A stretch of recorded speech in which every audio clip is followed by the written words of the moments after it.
দুপুরের খাবার খেয়েছিলেন? হ্যাঁ, খাইছেন? মাশাআল্লাহ, অনেক কষ্ট হয়ে গেছে আপনাদের। আমি শুনলাম 400 কিলো, 500 কিলো, 600 কিলো দূর থেকে আপনারা আসছেন। 400 কয়টার দিকে আসছেন? ফজরে। এই যে গতকাল আসছে। মাশাআল্লাহ, তাবারাকাল্লাহ। আল্লাহ তাআলা আপনাদের এই ভালোবাসাকে কবুল করুক। প্রিয় ভাইয়েরা, আমি দক্ষিণ কোরিয়ার এই প্রোগ্রামের কথা অনেক শুনেছি এবং আপনারা খুবই সুশৃঙ্খল, খুবই পাংচুয়াল, খুবই ডিসিপ্লিন, এটাও আমি শুনেছি।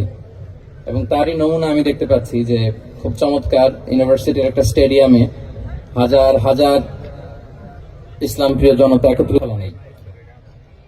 আমি আলোচনা শুরু করবার আগে আপনাদেরকে ছোট্ট একটা অনুরোধ রাখবো। তো আমার অনুরোধ পারবেন? আমি জানি যে সেই দুপুর থেকে আপনারা ছবি তুলতেছেন, ভিডিও করতেছেন, অনেক কষ্ট হয়ে যাচ্ছে আপনাদের। তো আমি চাচ্ছি যে আপনাদের আর কষ্ট না দিই।